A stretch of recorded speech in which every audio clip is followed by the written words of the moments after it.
friendly hello, a formal handshake before the high-stakes vice presidential debate, but the temperature turned up at times. Process.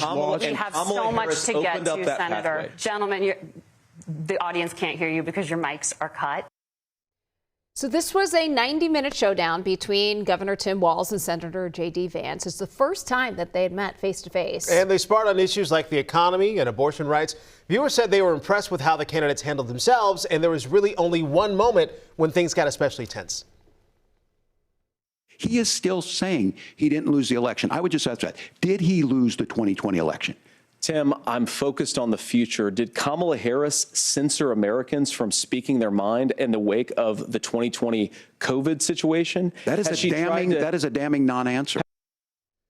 Our Caroline Cummings is in New York City to unpack all the big moments of the debate and what it could mean for the election just a little over a month away.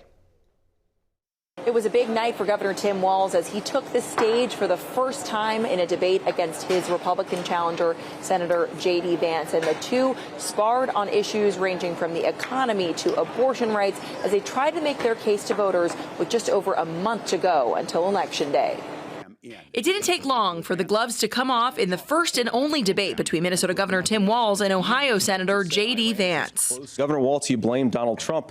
Who has been the vice president for the last 3.5 years? And the answer is your running mate. Now, the person closest to them, Donald Trump, said he's unfit for the highest office. That was Senator Vance. Immigration was one of the big issues of the night. We have to stop the bleeding. We have a historic immigration crisis because Kamala Harris started and said that she wanted to undo all of Donald Trump's border policies. Donald Trump had 4 years. He had 4 years to do this. And he promised you, America, how easy it would be. I'll build you a big, beautiful wall, and Mexico will pay for it.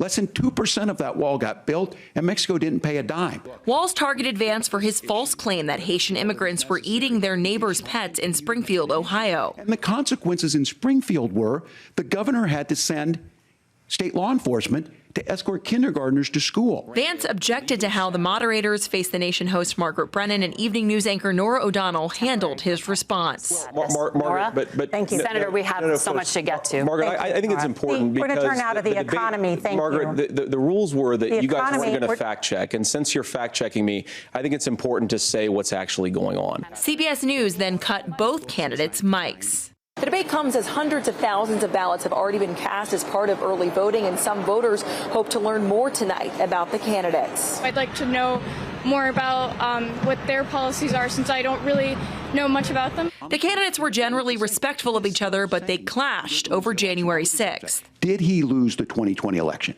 Tim, I'm focused on the future. Did Kamala Harris censor Americans from speaking their mind in the wake of the 2020 COVID situation? That is a damning non-answer. Both men head back on the campaign trail tomorrow, hitting more battleground states. In states like Minnesota, early voting is already underway, and a new CBS News poll found before the debate, neither candidate had convinced a majority of voters that they were qualified for the job. So now it's up to voters to decide if the vice presidential hopefuls changed their mind. In New York, Caroline Cummings, WCCO News. And here at home, Minnesota lawmakers are sharing their thoughts on last night's debate. Several of them on both sides of the aisle taking to X to discuss. Our Barrett Leone has been digging through some of these reactions. Joining us live now in the studio. Barrett, good morning. Good morning. Yeah, a lot of different opinions out there after the big showdown with different takeaways. And several lawmakers from Minnesota were tweeting during the debate, sharing their reaction in real time. State Representative Maren Rarick was active online last night, as was Representative Tom Emmer, both Republicans. One hot issue was abortion. Rarick and other Minnesota GOP leaders had strong reactions about comments Walz made on abortion. Maren says he, quote, lies about everything. Yes, he signed a bill until birth, unquote. Tom Emmer says Vance demolished Walz on the debate stage and won by a landslide, saying he focused on issues Americans care about. Now to the Democratic reaction. Congresswoman Ilhan Omar writes, maybe J.D. Vance should have stayed on the couch. Omar says MAGA Republicans are afraid of Walz because he wants to give every American the Minnesota miracle, citing things like universal school meals and paid family and medical leave. And lastly, Senator Tina Smith accused Vance of mansplaining and ended her lifetime reactions with this: I've got to believe that those undecided voters out there saw in Tim a man they can trust to fight for them. As more reactions come in this morning, we'll be sharing them with you here. All right, Barrett, we appreciate the insight. Thank you. Well, as expected, both candidates made several claims to make their side look better and the other look worse. So, but not everything that was said was 100% accurate. So CBS News fact-checked some of the biggest claims of the night, and we do want to start with Governor Walz. Their Project 2025 is going to have a registry of pregnancies. It's going to make it more difficult, if not impossible, to get contraception and limit access, if not eliminate access to infertility treatments. Look, crossings are down compared to when Donald Trump left office.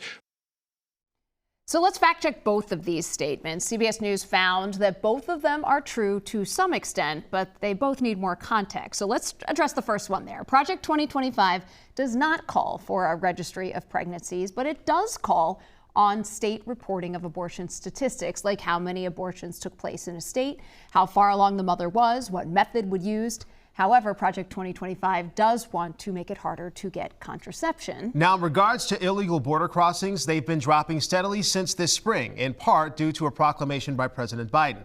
However, yearly apprehensions at the U.S. southern border reached record highs during Mr. Biden's term. And now, on to Senator Vance. We don't want to blame immigrants for higher housing prices, but we do want to blame Kamala Harris for letting in millions of illegal aliens into this country, which does drive up costs, Tim. 25 million illegal aliens competing with Americans for scarce homes is one of the most significant drivers of home prices in the country. Prescription drugs fell in 2018 for the first time in a very long time. Under Kamala Harris's leadership, prescription drugs are up about 7%. Under Donald Trump's entire 4 years, they were up about 1.5%. So let's start with housing prices, because CBS News found his claim is partially true, but it needs context. Research indicates immigration is part of the housing problem, but it's not the biggest cause. The housing shortage in the U.S. has been going on for nearly 2 decades, since the Great Recession, when the number of homes being built plummeted. Now let's talk about the claim about the prescription drug costs. CBS News found that to be false. The latest estimates, prescription drug costs had climbed 11% between 2020 and 2022. Those are the first 2 years of the President Biden's administration. But by that same metric, drug prices increased by 9% under President Trump.